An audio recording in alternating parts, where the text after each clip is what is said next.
From the heart of the jungle comes a savage cry of victory. This is Tarzan, Lord of the Jungle.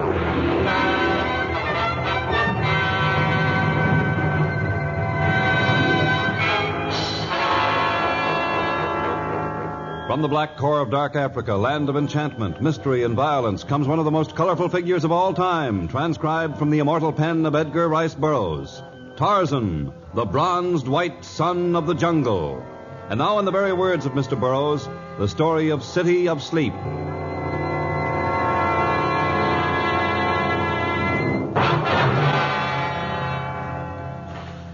The mingled scent of animals and of man was strong. Tarzan's body tensed as he peered down from the topmost branch of a gargantuan kapok tree. Then he relaxed. For the animals, a pack of giant African warthogs, although the most hideous of the jungle creatures, seldom attack. And the man who broke through the clearing was Captain Lawrence, who was well able to take care of himself. But was he? He seemed like one in a trance, and the animals had suddenly realized his helplessness. They swarmed on him, their ponderous bodies knocking him to the ground, their hooked tusks tearing at his flesh. Tarzan grasped the vine and swung himself down into the melee. His knife flashed and darted and stabbed as though he were a dozen men.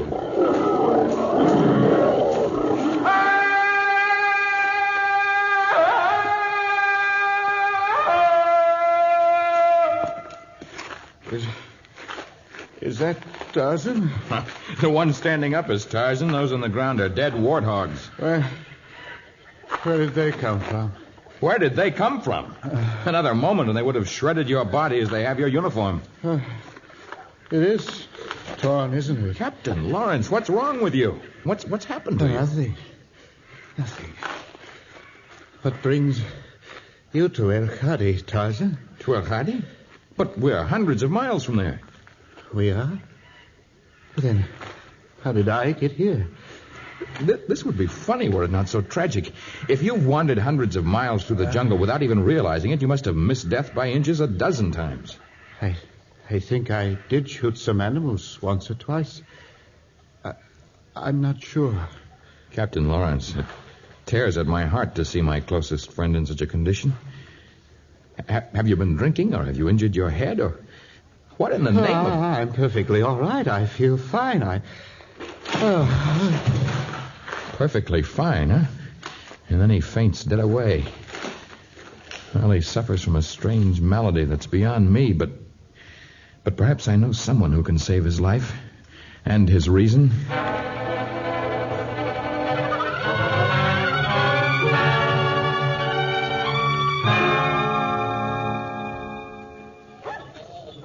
Tarzan, why you bring man village of snake people? But I've told you how he acted.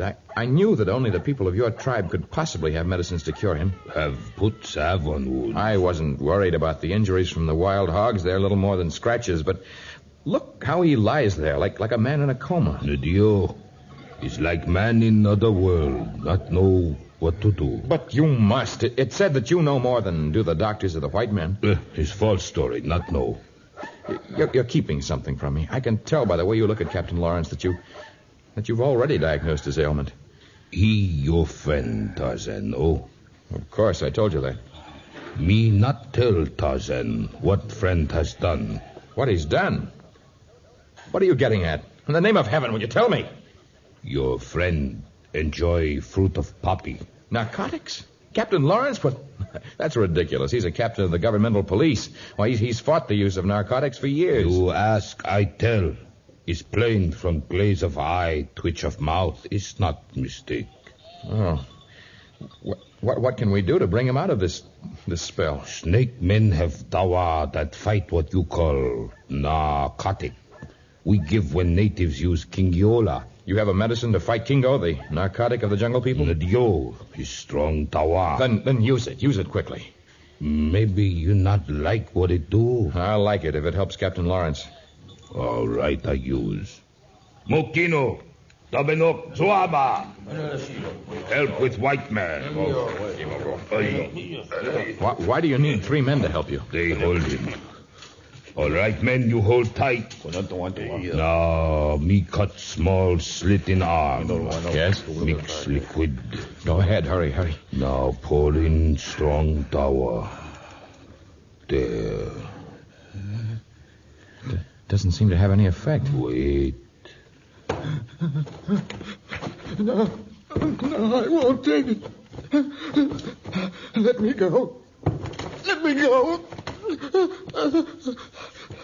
I'm not flying.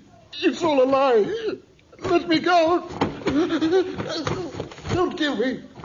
I'm needed. He must go through this, Tarzan. Let me Come go. with me. You've made a raving maniac out of him. Soon he exhausted, then he sleep. Sleep. Yes, that's what he needs. And when he wake up, I think he has strange story to tell.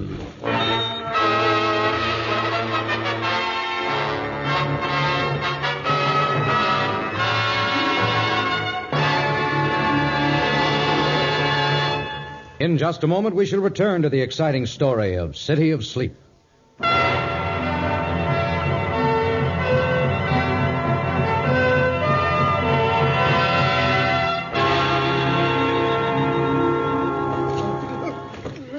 Tarzan's nails dug deeply into the palms of his hands as he watched Captain Lawrence struggle.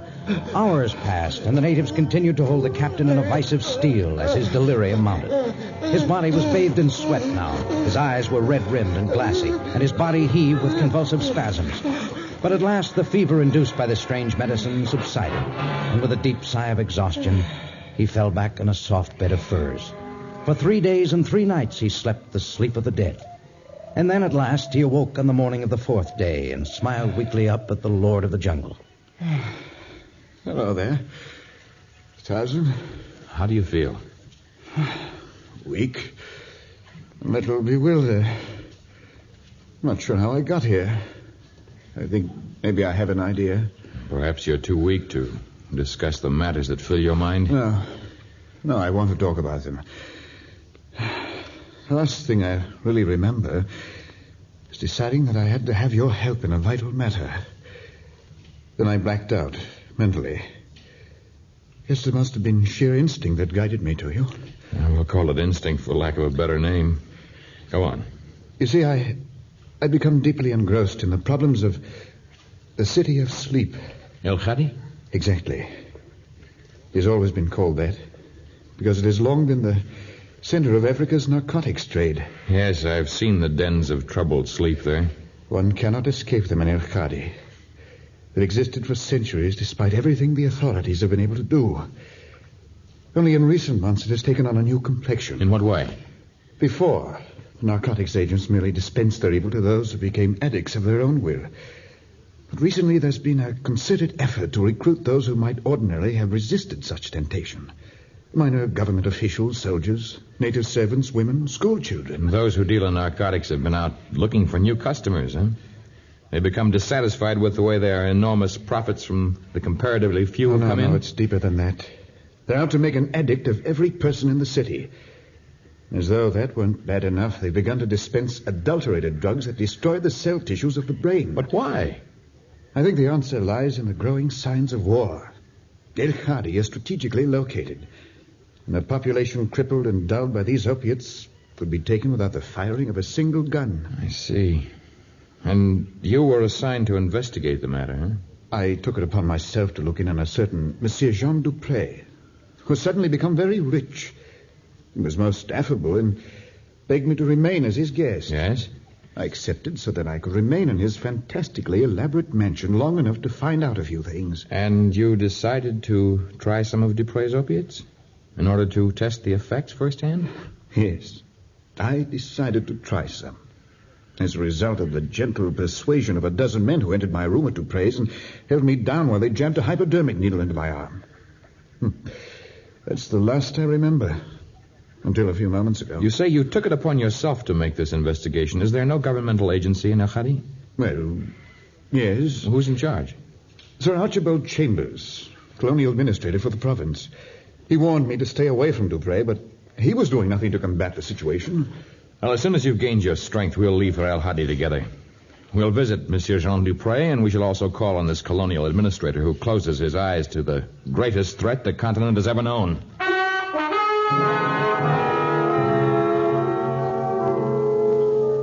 A few days later, Tarzan and Captain Lawrence left the village of the Snake People and began their long journey to the City of Sleep.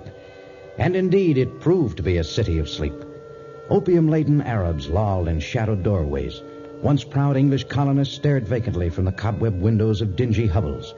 Jungle savages who had come to the city as huge, muscular men lay in filthy gutters, their bodies wasted and diseased. Tarzan and Captain Lawrence averted their eyes as they passed these human derelicts, but their eyes were sharp and their faces angry as they faced Sir Archibald Chambers, colonial administrator for the province, in the library of his home. I am disgusted with the sights I've seen here, Sir Archibald. Yes, El Khadi does not present an attractive picture these days. Well, that's putting it mildly, Sir Archibald. You ought to be ashamed to occupy your office. I'd remember my position, Captain Lawrence. I'm remembering mine. Captain Lawrence is well aware that he's braving court-martial, but neither of us will accept evasive answers concerning what's happened here, what's still happening. Now, gentlemen, let's not lose our tempers.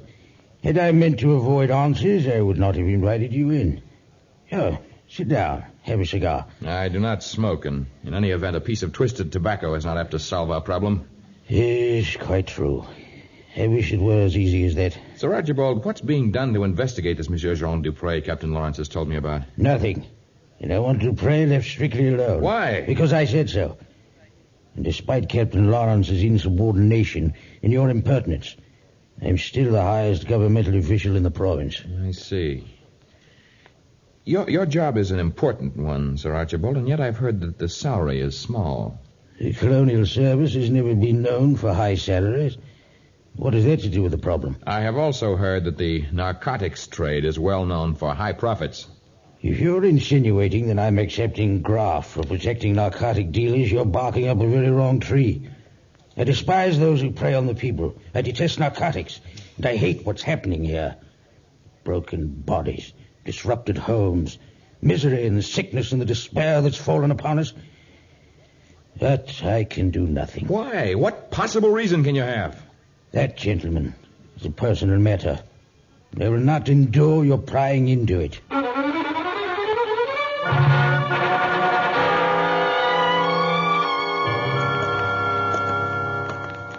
That's Dupré's mansion ahead? Yes.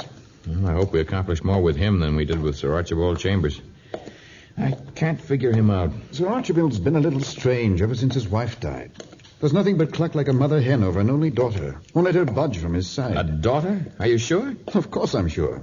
Charming girl by the name of Deborah. Should be about 21 or 2 by now, I'd figure. What makes you doubt her existence? But his house. There were no signs of a woman. She might have been out.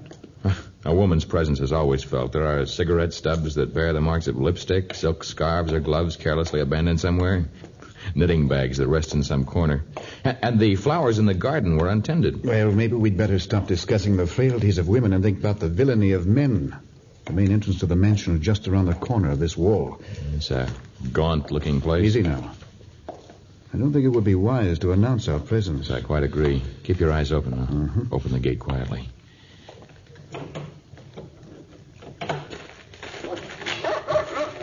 Watch out, Captain. That hound's got jaws like a panther. Down, Keo. Down, boy. Good boy, good boy. Why, it is Monsieur le Capitaine. Yes, it's Captain Lawrence. You have brought a friend this time. Very, very nice.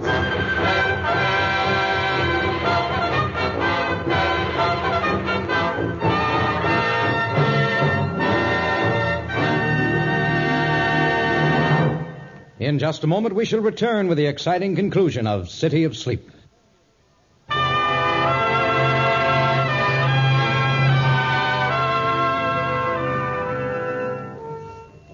I have been most worried for you, mon capitaine. You've been worrying about Captain Lawrence? But of course. He is my guest. Thieves come in the night. They forced their way into my bedchamber.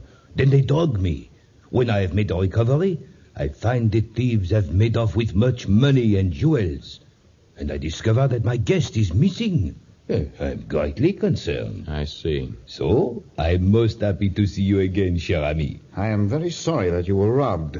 As a member of the governmental police, I should hang my head in shame for having permitted this to happen when I was in your household. I now have the excellent watchdog to guard my property, eh? Yes, a powerful dog. And Jean Dupré is not a man with an unforgiving nature, You are invited to be my guest again now, mon capitaine. You and his handsome friend who is with you. He is an amazing specimen of manhood, and I am anxious to know about him. You may learn a great deal about me, Monsieur Dupré.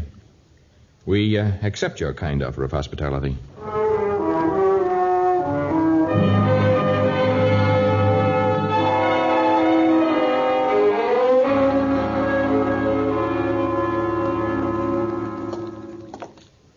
And this...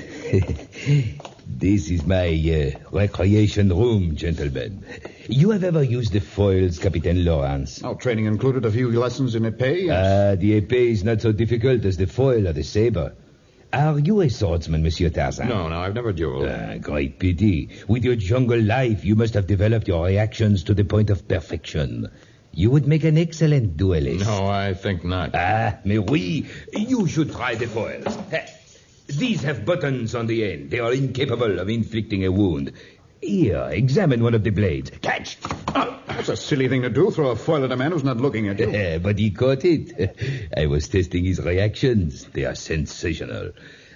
Come, Tarzan. Let me show you a few fundamentals. Well, thank you just the same, but... The point d'arrêt at the end is blunt. You need not be afraid. I am not afraid. Good. So long as you are not afraid, we can amuse ourselves. En garde! We stand in line. So... Now we salute each other by raising our weapons and bringing them down smartly, like this. Like this?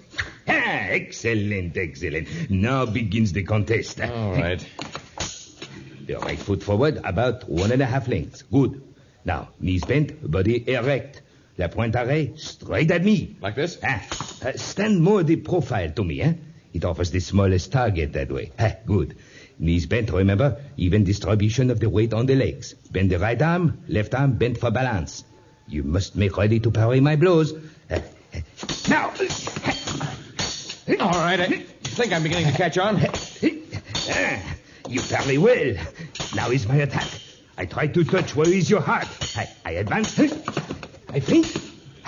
Good. You have deflected my blade. Now begins the false attack. I glide, forcing aside your weapon. I feint again. I thrust. I make the touche. It is a fine sport, Monsieur Dupré. Your body moves like that of Sheeta the panther. I made the quick movement. It is known as the coup de Jarnac. At the academy, I was the finest dueling student of Monsieur Lucien Gaudin himself. The most illustrious instructor of our century. Very proficient in dueling, as well as in other things, Monsieur Dupré. But if you'll pardon Tarzan and me, we shall wait until tomorrow for further demonstrations. We've had a long journey. We should like to retire. But of course. I will put the equipment away. Then I shall personally escort you to your chamber. Thank you. I'm often carried away by the spirit of the duel. Did you see my coup? Were these real dueling rapiers with needle-sharp points? The floor of my little recreation room would now be red with your blood, jungle man.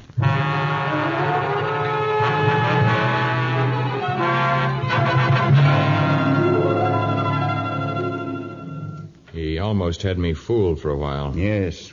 He plays the role of a French sportsman to perfection. But he gives himself away when he has a sword in his hand. His eyes gleam like a madman. But of course that hardly constitutes proof that he's responsible for the narcotics trade of the city. That he plans to throw off our government and deliver El-Khadi into the hands of some foreign power. I thought so. What is it? Shh. Take off your shirt. What? Do as I say. All right. What are you doing with your knife? Making a hook for you to hang your shirt on. What?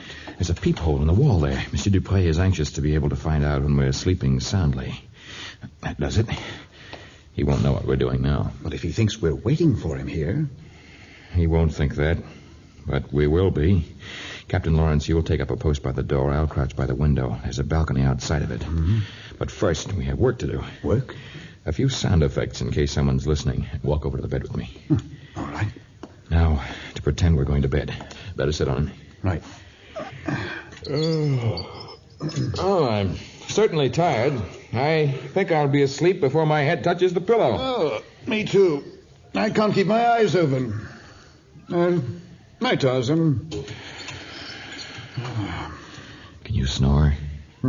I guess so. Well, start it now and keep it up as you take your position. I'll do the same. All right. But don't overdo it.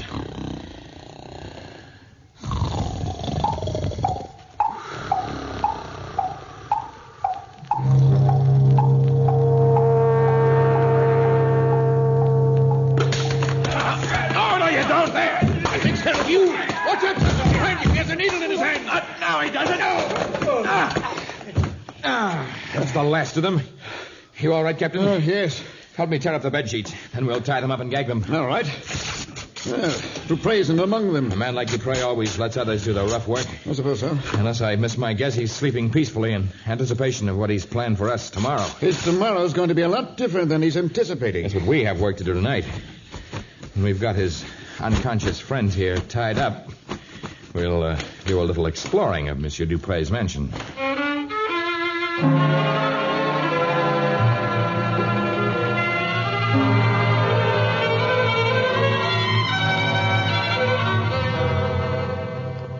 Well, no secret plans, no supply of narcotics. And we've searched every room of the house, except for Dupre's bedchamber. The recreation room. We haven't searched that. Did it strike you as though there was something strange about the way he said recreation room? Of course, that's it. Come on, it's right down the hall here. I think maybe we've struck on something. Well, it's not much to go on, the way a man says a word. Oh, this is it. Oh. We'll find out soon. Well, you take this row of cupboards. I'll look through his desk here. Shall we risk a light? Well, we ought to be able to see well enough by the moonlight coming through the windows. Nothing suspicious looking here. Books on the art of swordsmanship, dueling pistols, medals, fencing. Tarzan, I've got it. Look, a whole chart of his organization. He's the kingpin, all right. A table showing the percentage of the population already in his power. And here is pens for... Look at this. $1 and cents agreement for the betrayal of a people. With this evidence, Sir Archibald will have to take action. We haven't found Dupre's secret cache of drugs yet. And you will not find it. Stand back, Tarzan. This blade does not have a point array. That was a savage blow with which you fell Captain Lawrence from behind. He is fortunate I did not run him through. I am saving the clean steel of my blade for you. My knife is upstairs. Holding a shirt. But you do me too little honor. I am a sportsman. You shall have a chance with a blade the equal of mine. Catch! En garde!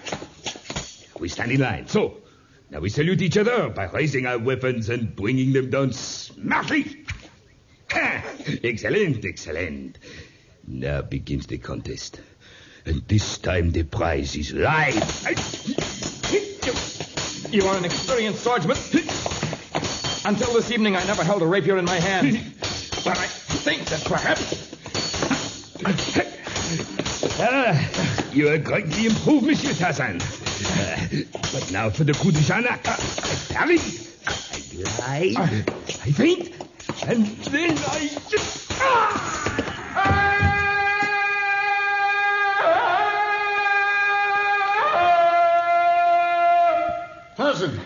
Tarzan, are you all right? Yes. And you? Oh, a little dizzy, but... What was that? Somebody's back of that wall. Looks like a secret panel. Yes. There's a button that must... A girl. Why, it's Deborah Chambers. Yes, Captain Lawrence. Please let my father know that I'm... Dupre. He's dead. Yes, the finest fencing student of the academy killed by a jungle savage. It was lucky. And I've been a prisoner here for months, kept in that dark secret room, locked in with enough narcotics to stupefy a nation. You were his prisoner. So that's why Sir Archibald would do nothing. Dupre boasted that he had told my father he'd kill me if any move was made against him. I'd rather have been killed than have the people of Africa fall prey to that monster. Oh, your father cannot be blamed. His whole life is wrapped up in you, Deborah. I realize that. Father came here as an adult. I was born here. He loves me best, and I love Africa best. I understand. As only one who was also born on the Dark Continent can understand. I think Dupre's death and the discovery of his plans and his narcotic supply may do much to bring light to the Dark Continent. With people who love her as does Deborah Chambers, Africa can never be blotted out by famine or war or deadly narcotics.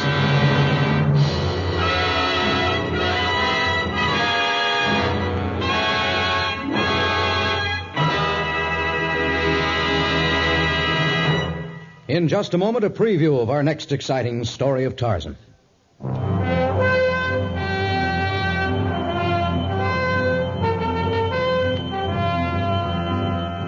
Odds Mulqueen was a well-known gambler, a familiar character at the racetracks of Saratoga, Suffolk Downs, and Pimlico. He had won and lost fortunes at the gaming tables at Monte Carlo and in Havana. And he was well aware that crime and violence are gambling's constant companions. But Oddsmill Queen was unprepared for a game where life was the stake, and he found it difficult to determine the strange jungle odds. Tarzan, a transcribed creation of the famous Edgar Rice Burroughs, is produced by Walter White, Jr., prepared for radio by Bud Lesser, with original music by Albert Glasser. This is a Commodore production.